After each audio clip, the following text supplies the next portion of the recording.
नमस्कार, आप सभी का हार्दिक स्वागत अभिनंदन करता हूं आज के हमारे इस वीडियो सेक्शन में। दोस्तों, आपने थंबनेल पढ़ लिया कि नीच मंगल की नीच सूर्य पर दृष्टि, क्या होगा सभी 12 राशियों का हाल। आज की इस वीडियो के माध्यम से आपको ये बताने की कोशिश करूंगा, इसलिए वीडियो को पूरा सुने, अंत तक सुने। आपको बहुत कुछ सीखने को, बहुत कुछ समझने को मिलने वाला है। दोस्तों, ज्योतिष एक प्रॉपर विज्ञान है। इसमें किंतु परंतु दो मत नहीं है, केवल बताने वाला होना चाहिए। आप बहुत अच्छे से चीज़ों को बता सकते हो। अभी तक हमने प्रीवियस वीडियो में 6 राशियों के बारे में बात करी थी। मैं रेमेडीज़ भी बताऊंगा, इसलिए वीडियो को पूरा सुने। अब यहाँ पर विषय ये उठता है कि राजा है सूर्य और सेनापति है मंगल, और राजा भी नीच है 16 नवंबर तक, और सेनापति मंगल नीच है 21 जनवरी 2025 तक। अब ऐसी स्थिति में दो ग्रह तो नीच हो गए, और दोनों ही अग्नि तत्व प्रधान ग्रह हैं, दोनों में ही गुस्सा है। अब ऐसी स्थिति में ये आपको क्या रिजल्ट देंगे, ये जानकारी मैं आपको दूंगा, इसलिए बहुत ध्यान से सुनिएगा। अब मंगल किस राशि में नीच हुए? कर्क में। सूर्य हुए तुला राशि में नीच। तो अब अगर हम काउंट करें तो कर्क, उसके बाद सिंह, सिंह के बाद कन्या, कन्या के बाद तुला, तो यानी कि चौथी राशि कौन सी हुई? तुला हुई। या इसीलिए मैंने लिखा है कि मंगल की जो दृष्टि है वो है नीच सूर्य के ऊपर, चौथी दृष्टि। तो सबसे पहले आपको मैं समझाऊं, उससे पहले मुझे डिस्प्ले में आपको जन्म पत्रिका दिखानी होगी ताकि आप क्लैरिटी के साथ में समझ पाएं। आपके सामने डिस्प्ले में एक कुंडली आई है जिस पर लिखा है तुला राशि। जी हाँ, आप देख सकते हैं ये 7 नंबर। यहाँ आपको सूर्य भी दिखाई दे रहे होंगे बैठे हुए, और आप यहाँ सूर्य नीच के हैं, यानी कि आपके शरीर पर सूर्य नीच के हैं। यहाँ लिखा है 4 नंबर, यहाँ लिखा है मंगल, यानी कि यहाँ मंगल भी नीच के हैं। अब 1, 2, 3 और ये 4, यानी कि मंगल की जो चौथी दृष्टि है वो आ गई नीच सूर्य के ऊपर। अब मंगल यहाँ पर दृष्टि डालेगा, नीच सूर्य के ऊपर डालेगा। मंगल कर्म भाव में बैठ करके डाल रहा है, यानी कि मान सम्मान आपका जा सकता है। 16 नवंबर तक आपको अपने व्यक्तित्व को बहुत बचा के रखना होगा। आपके व्यक्तित्व में भी कमी आएगी, और साथ में आप अगर बहुत बड़ी पर्सनैलिटी हैं, काफ़ी बड़े पद पर आसीन हैं, तो भी आपको बहुत बच के चलना पड़ेगा। अगर आपका पब्लिक डीलिंग का काम है तो पब्लिक डीलिंग बहुत सोच समझ के विचार करके करनी होगी, अन्यथा आपको परेशानी उत्पन्न होगी, ये निश्चित है। ध्यान रखिएगा। बात करना चाहूँगा आपसे नेक्स्ट राशि के विषय में, और वो रहेगी वृश्चिक। वृश्चिक के दोस्तों, आपकी जो ग्रह स्थिति रहेगी उसके अनुसार आपका ये 7 नंबर यानी कि तुला राशि, यहाँ पर सूर्य ग्रह नीच के होकर के विराजमान है, और आपके भाग्य के घर में है नीच के मंगल।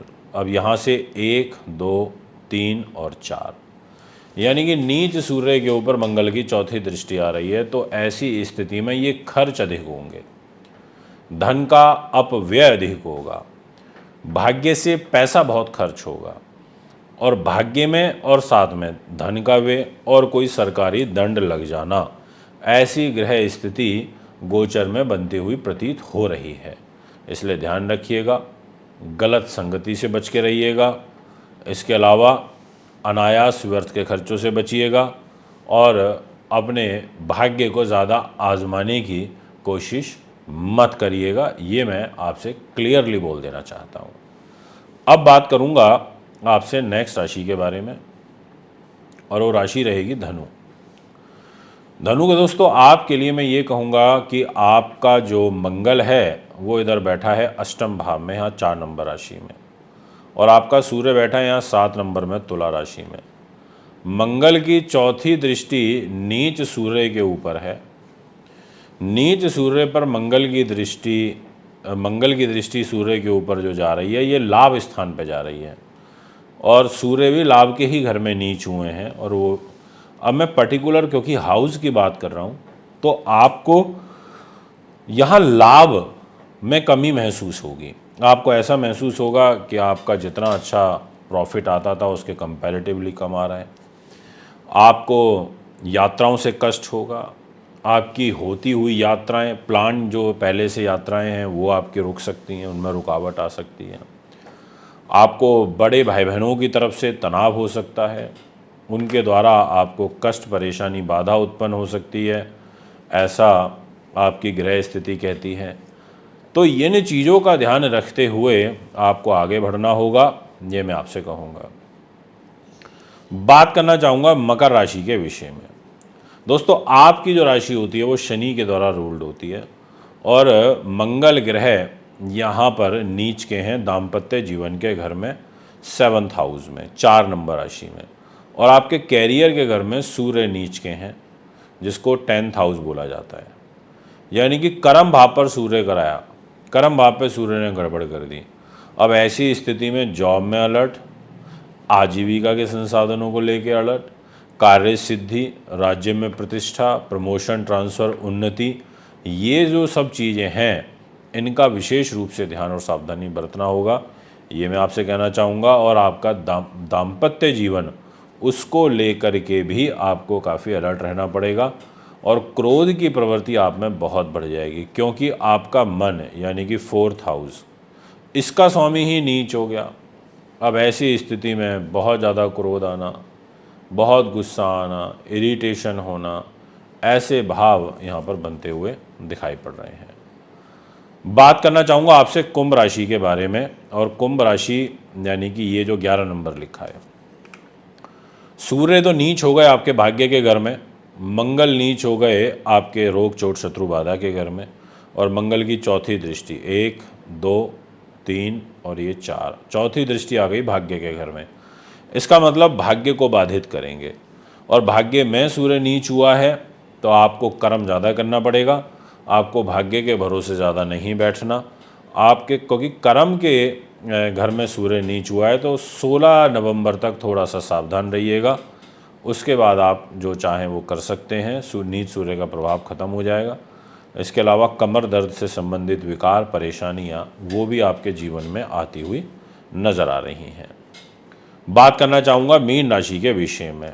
अब आपकी जो ग्रह स्थिति रहेगी मीन वालों, वो आप देख सकते हैं कि इधर 4 नंबर लिखा है, यहाँ सूर्य मंगल नीच के हैं, और जहाँ 7 नंबर यहाँ लिखा है यहाँ पर सूर्य नीच के हैं।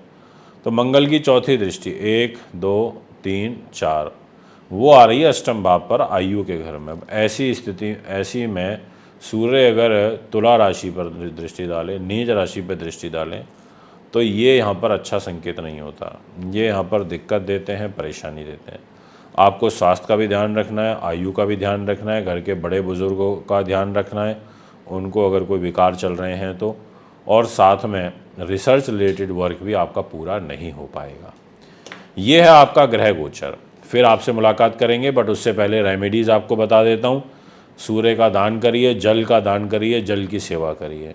मंगल के लिए लाल चीज़ों की सेवा करिए, लाल पुष्प, लाल कपड़े, लाल कंबल, सर्दियाँ आ रही हैं, और गरीब लोगों की सेवा करिए। और जो लोग विशेष रूप से युवा हैं और उनकी थोड़ा सेवा करिए, उनको फाइनेंशियल मदद अगर कर सकते हैं तो ज़रूर करिए।